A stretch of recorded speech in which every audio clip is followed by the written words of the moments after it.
सर्वांनी शांत चित्ताने ऐकून घ्यावे एवढी नम्र विनंती. दरी दरीतून वनावनातून मी झुळझुळ वाहते ते, मी मंजुळ गाणे गाते, मी पुढेच धावत जाते. दरी दरीतून वनावनातून मी झुळझुळ वाहते ते, मी मंजुळ गाणे गाते, मी पुढेच धावत जाते. ओळखलं का मला? होय, तुमचा अंदाज बरोबर आहे, मी नदीच आहे. काका खळखळ आवाज ऐकतो ना तुम्हाला? मग ऐका माझी कथा. तो जो डोंगर दिसतोय ना, तेथे माझा जन्म झाला आणि मी वाहत वाहत येथे आले. मला अनेक नावाने ओळखले जाते. नदी, सरिता, प्रवाहिनी, जीवनदायिनी हे सर्व नावे माझ्या स्वभावाच्या व कथेच्या आधारावर ठेवलेली आहे. मी सरसर वाहत जाते म्हणून मला सरिता म्हटले जाते. मी नेहमी प्रवास असते म्हणून मला प्रवाहिनी म्हटले जातात. मी पाण्याला एका ठिकाणून दुसऱ्या ठिकाणी घेऊन जाते. पाण्याला जीवन म्हटले जाते आणि मी पाण्याचा स्रोत असल्यामुळे मला जीवनदायिनी असे म्हटले जातात. साधारणपणे तुम्ही मला नदी म्हणू शकता. वसली गावे तीरावरी त्यांना भेटूनी जाती, पुढती लता वृक्ष किती काठावरती, भूमीतून जे मला भेट.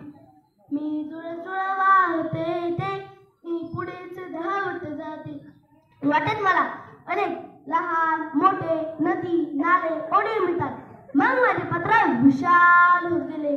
माझ्या पाण्याचा मार्ग कधी आडवण्यातून कधी सपाट असतो, कधी धबधब्याच्या रूपात असतो. पण मी कधीही थांबले नाही. जाताना मला अनेक संकटे आले, जसे मोठमोठाले खडक, विशाल पर्वत, भली मोठी झाडे इत्यादी संकटे आले. पण मी तरीही थांबले नाही. माझा प्रवाह संतपणे का होईना सतत चालू असतो. मी स्वभावाने चंचल आहे, पण मला एका जागी थांबणे मुळीच आवडत नाही. वेगवेगळ्या भूप्रदेशात जागोजागी माझी रूपे बदलत जातात. वेगवेगळ्या भूप्रदेशात मला निन्या नावाने ओळखले जाते. कधी भीमा, कधी कृष्णा, कधी चंद्रभागा, कधी कोयना, कधी कावेरी अशी अनेक माझी नावे आहेत. मी डोंगरावरून खाली येते, तुम्ही माणसे मला धरणातून अडवतात. माझ्या पाण्यापासून वीज तयार होते, विजेवर कारखान्यात जातात. शेतकरी दादा 12 महिने पंपाने शेती करतो. तसेच गुरे, ढोरे, माणसे सर्व माझ्या पाण्यावर अवलंबून असतात. तर अनेक जीवनावश्यक गोष्टींसाठी माझ्या पाण्याचा वापर केला जातो. माणसाच्या उपयोगी पडण्यासाठी मी जीवनभर प्रयत्न करते.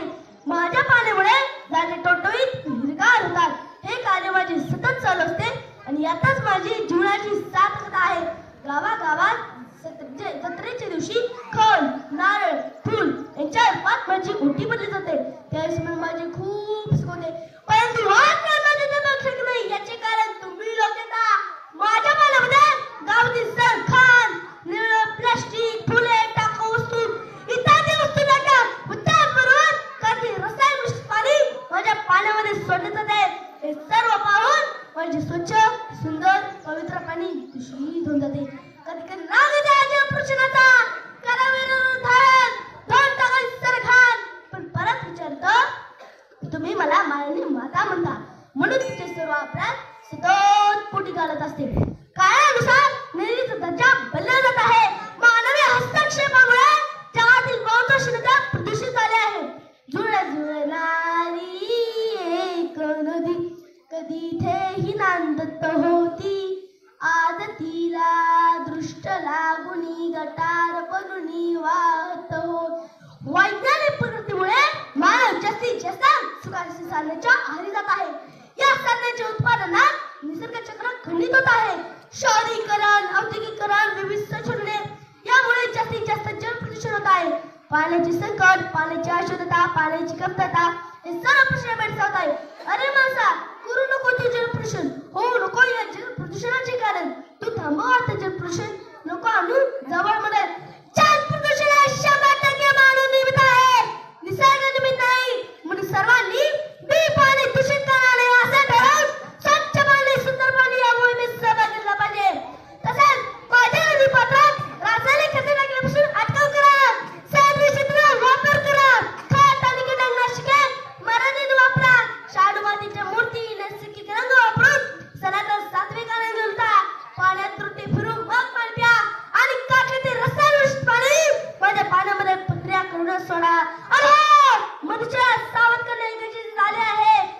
माझं मला कळकळीची विनंती आहे, पाणी वाचवा. तुम्ही हे आनंदात राहा, मलाही आनंदात राहा. स्वच्छ समृद्धीचा शिरकाव करत मला गावागावातून वाहत राहू द्या. जागा रे माझा, शुद्ध ठेव रे माझे पाणी. जागा रे माझा, शुद्ध ठेव रे माझे पाणी. आरोग्य नांदेल घरी, सुख समृद्धी येईल जीवन.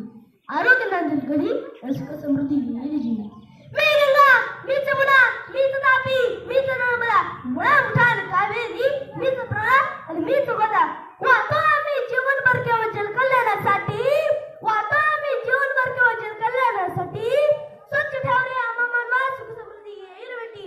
स्वच्छ ठेव रे आम्हा मानवा, सुख समृद्धी येईल भेटी. तसेच महाराष्ट्र, गुजरात, मध्य